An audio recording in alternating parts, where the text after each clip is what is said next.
and so on. The body and the mind respond with heightened alertness and caution. And when events such as assassinations of major leaders, bombings, terrorism, or war happen on large scales throughout the world, the body responds differently at different times, marked biologically and astrologically. The tragic event involving the Branch Davidians at Waco and the Oklahoma City bombings claimed the lives of men, women, and children as they ended in flames on April 19th. This date is a pagan holiday where human sacrifice is made by fire. The tragic events of September 11th, 2001 happened on the Mayan calendar date of 6 epochs, which represents large-scale change.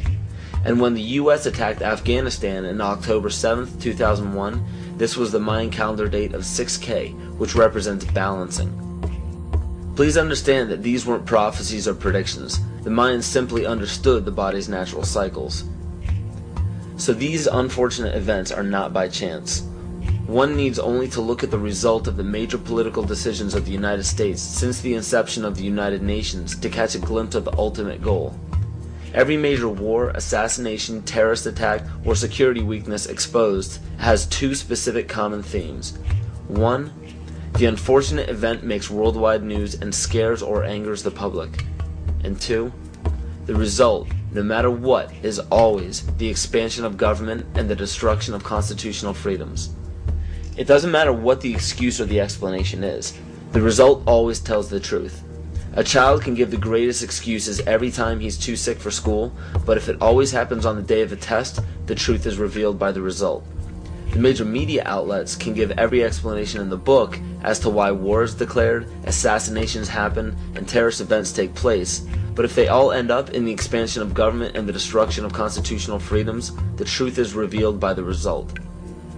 And because the vast majority of the public are completely ignorant of natural biological cycles of man, it is increasingly difficult for them to accept that these events are by no means an accident.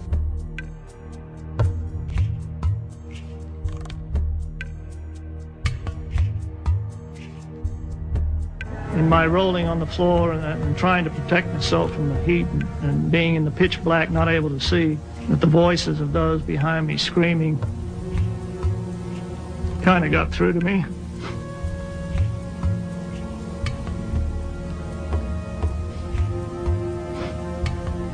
I recognized who they were. Could identify the voices. Are they just coming and kill me? No. No. Nobody's coming.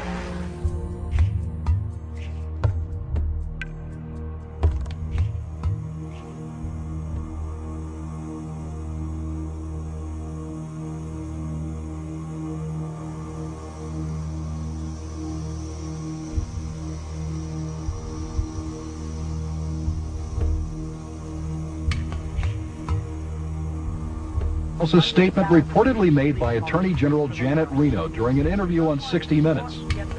She allegedly defined a cultist as one who has a strong belief in the Bible and the second coming of Christ, who frequently attends Bible studies, who has a high level of financial giving to a Christian cause, who homeschools their children, who has accumulated survival foods, and has a strong belief in the Second Amendment, and who distrusts government.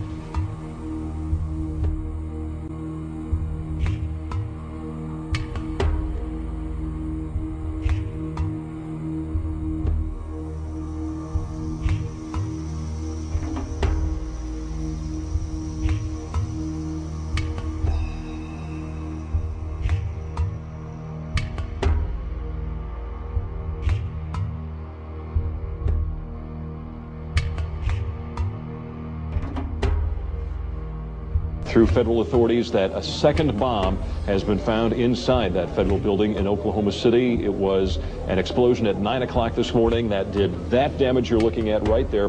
I just took a look down the street at the Morrow building again. I see another bomb truck going, so apparently they're going to try to get out that third bomb that's been talked about.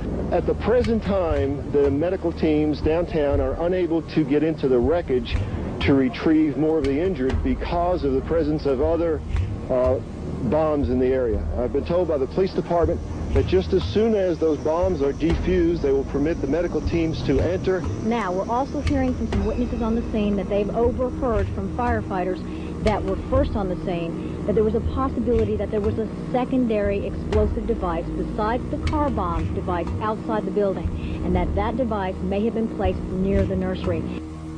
Also, we're getting word now that President Clinton is sending anti-terrorism units down here to look over the situation and find out exactly what went on and what other danger may be out there in Oklahoma City. That's something we need to think about, unfortunately, this time, because, as we've told you, 2 other explosive devices were found that were not detonated, and they were larger than the first. The reports I have is that one device was deactivated. Apparently there's another device, and obviously whatever did the damage to the Murrah building was a tremendous, very sophisticated explosive device. So President Clinton just called Governor Frank Keating, and he says that 3 FBI anti-terrorist teams are en route to Oklahoma City. Right now, they are saying that this is the work of a sophisticated group. This is a very sophisticated device, and it has to have been done by an explosives expert, obviously with this type of explosion. The Justice Department is reporting that a second explosive device has been found in the AP Murrah building in downtown Oklahoma City. We should find out an awful lot when the bombs are taken apart. I think it was a great stroke of luck. As you're mentioning, it's hard to talk about luck on a day like today in Oklahoma City, but it was a great stroke of luck that we actually have got diffused bombs. It's through the bomb material that we will be able to track down who committed this atrocity. First bomb that was in the federal building did go off. It did the damage that you see right there. The second explosive was found and diffused. The third explosive that was found, and they are working on right now as we speak, I understand, both the second and third explosives, if you can imagine this, were larger than the first. First bomb that was in the federal building did go off. It did the damage that you see right there. First bomb that was in the federal building did go off. It did the damage that you see right there. Still another problem, according to these groups, is the executive branch making a grab for much more police power, some of it highly questionable in the aftermath of the Oklahoma City bombing. It shouldn't be the case that Americans have to worry that their phone could be tapped. It shouldn't be the case that Americans have to worry that their credit records could be made accessible by the FBI without them being involved in any criminal activity. The first draft of the House anti-terrorism bill was so loose it could let authorities define as an act of terrorism prosecutable by the federal government everything from threatening your spouse with a gun to blocking an abortion clinic. While the anti-terrorism bills ask for sweeping new powers, the ACLU and others also worry about numerous executive orders that the public knows little about.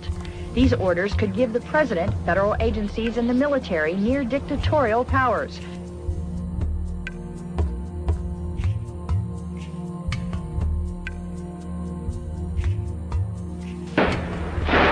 Talk to any police official anywhere, and pretty soon he'll bring up the shootout. February 1997.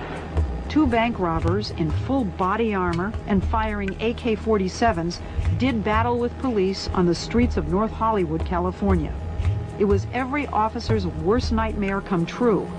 Cops outgunned by the bad guys. The one weapon that we've identified can go through a bulletproof vest at 200 yards. After the LA shootout, requests for surplus machine guns increased dramatically. The Los Angeles Police Department alone got 600 M16s from surplus.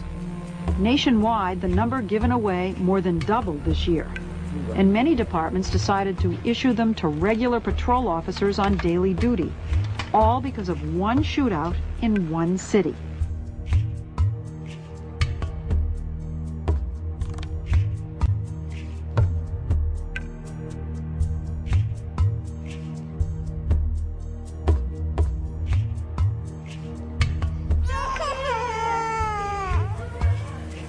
Till now, the diagnosis is not settled for this child. He complained from prolonged fever and this wasting.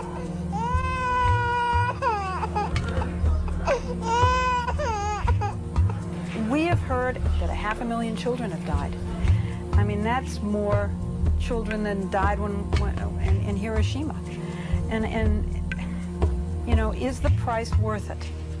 I think this is a very hard choice, but we think the price is worth it.